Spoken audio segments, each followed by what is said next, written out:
So this is me. My experience and my background are in the beer business. As Emmett said, I lived in 7 countries. I work in 30 markets because I was mainly working for export departments. So usually when brands are famous in the homeland but not so famous in other countries.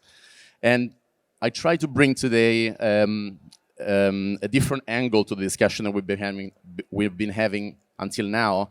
It's about the life journey of a brand. So how do we incorporate the generations as the brand grow? Because brands are starting today or they started 10 years, 20 years ago, and they go on, and every time there is new generations coming in the game. So we like to think that there are overnight successes when we see a brand and then we see it everywhere all of a sudden, and it's just because we were not paying attention, but actually it took 20 years on average. So, and in these 20 years, I'm talking about brands like Aperol, about Jameson, about Hendrix Gin, all these brands that we see now everywhere in bars and restaurants, and we think that they've always been there. They haven't. Like the Negroni is an example of that. Like everybody has Negroni week now, but I remember the days where I was one of the few people, I'm a Negroni drinker, and I was one of the few people ordering, and sometimes I had to explain to the bars how to do a Negroni, and that was quite funny.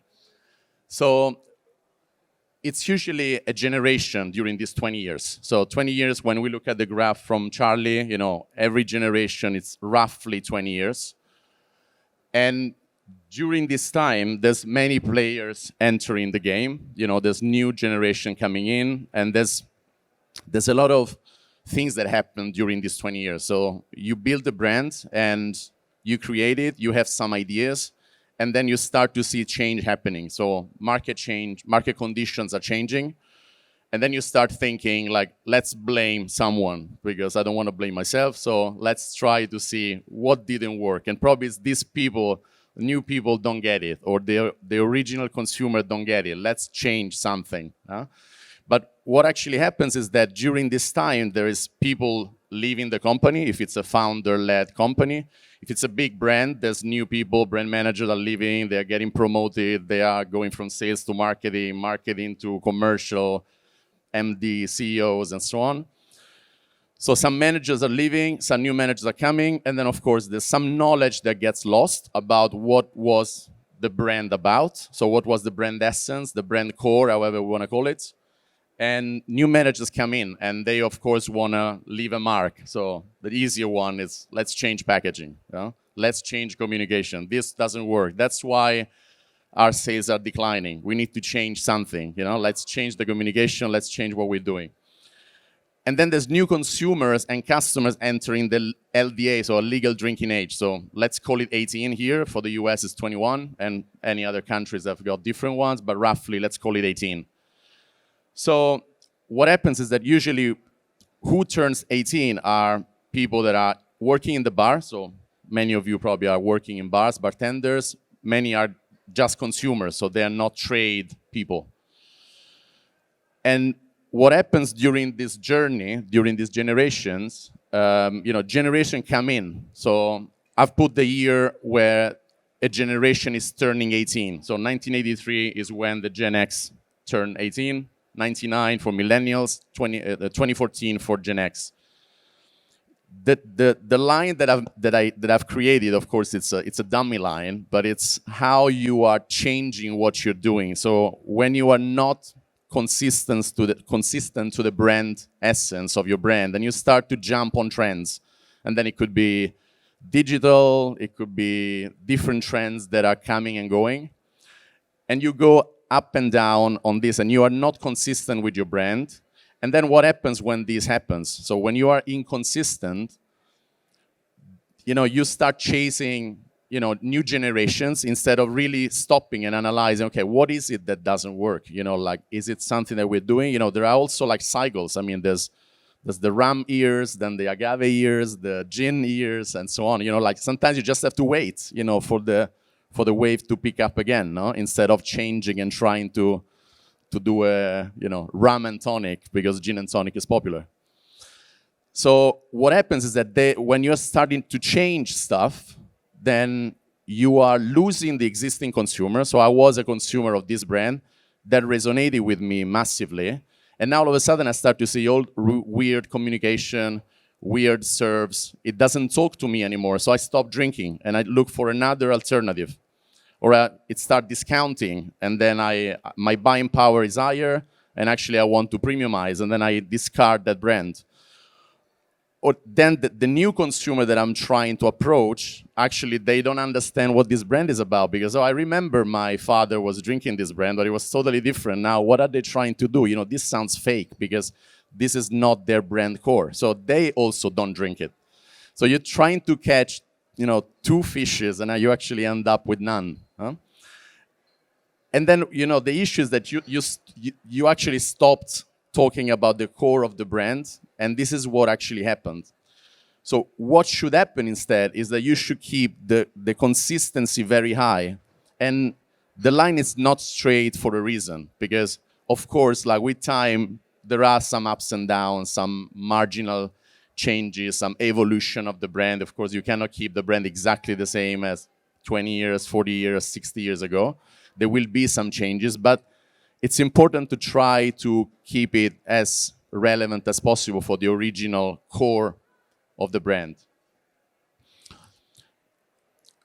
One of the most common mistakes that I've seen during my career is that when a brand does it well in the beginning, then at some point they stop focusing on the basics, and they start to do like the fancy stuff. So these two lines are basically the light blue line is the basics. So ritual, the serve, the perfect serve, like we saw it on Guinness on Charlie's presentation. All the things that need to be consistent, and then you take for granted. But if you think about it, you take it for granted because you know it, because you've been there and somebody had taught you 10 years ago, 20 years ago. And I always give this example, like, a ritual, a new bartender, I'm at my age, I've seen it already, but a new person that is 20 today may have never heard about this ritual of this, like it could be a garnish, it could be a perfect serve, it could be a beer pour, it could be anything, and they've never heard about it. So, because when you enter, imagine like we all enter here, Bar Convent, there are gates at the door, Every time, you basically have to be on the gate and wait for the people coming in, and you need to talk to those people, and you need to bring them with you on the journey.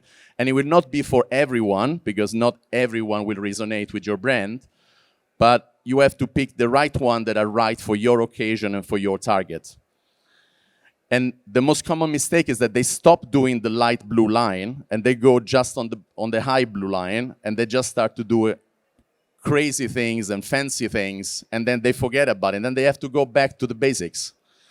So I brought some examples of brands that, according to me and to my studies, are brands that actually do it right and have done it right, and that's why we are famous. They are famous for, and we know them for. I mean, imagine Campari. Campari, I remember it for the last decades. They've been talking about the Negroni, about the fact that there's no Negroni without Campari, that there's no Americano without Campari. In those years when Negroni, very few people were drinking Negroni, but they stick to it. They didn't jump on another trend, on another cocktail just because nobody was drinking Negroni. And then they created, the wave. Look at the Negroni week, for example. Aperol is a typical example. Everybody talks about Aperol, but I'm Italian. Aperol, I didn't grow up with Aperol. Aperol is a recent phenomenon of the last 20 years. And they don't stop talking about the serve, the 3-to-1. They keep on talking about it because that's important for the core of the brand. Then you do all the communication, the lifestyle, the Italian lifestyle, and so on. But actually, you really, really reinforce that. Take Hendrix as an example. The cucumber with the serve on a gin and tonic. You don't stop talking about the cucumber, even though everybody know it. Don't take it for granted that everybody know, because it's not true. Like the new people don't know it. People that were not drinking gin don't know it. And you need to communicate it. And then on top of that, you can do crazy activation, a great activation like this one that we're seeing here at Bar Convent. And Guinness, Charlie had a great slide on that one. It's the typical thing about adjusting the way you convey the message, but the basic of the message is the same. It's the perfectly poured Guinness. in an Irish pub or wherever that is, but it's perfectly poured as a Guinness. And then you build some communication that is resonating with Generation Z. They didn't jump on the IPA trend when IPA was hot and nobody was drinking stout. They stick to the stout because that's what they do.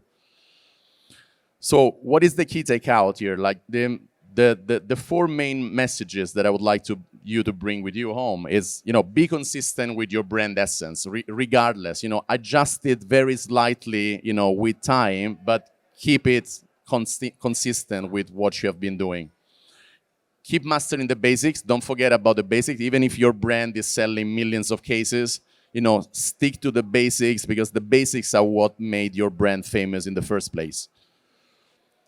Don't change your brand essence, don't change the actual message, change the way you convey the message. Imagine if you're a history teacher, you don't change history because there is a different audience. Of course, if I'm talking about the Egyptians to my daughter, I explain it in a funnier way, but actually it's still talking about the Egyptians as a history subject, right? And then educate new generation about your brand essence. So stick to it, stay consistent, and then everybody that will come in to the generation, if you are consistent, regardless of the generation you're talking to, they will get the brand. And I always bring the example of, football. If you take a national team winning the World Cup, these are the teams that are consistently investing on youth talent. National teams, they cannot buy players. It's about the nationality. So you cannot just go on to another country and buy players. You need to invest in the team, in the academy of the team, and then consistently you will get the results after 20 years if you start today. But if you started 20 years ago, you see the results today and then you win the World Cup. So, and the teams that can manage to do it constantly are the ones that consistently win the European League, the World Cup, and so on. So stick to the basic, be consistent, and this is what brands are supposed to be doing to accommodate new generations coming in the game. That's all for today. You find my podcast. I have a podcast. You'll see it here as a logo. It's on Spotify and Apple Podcasts, and you feel free to follow me also on LinkedIn and Instagram. So thank you.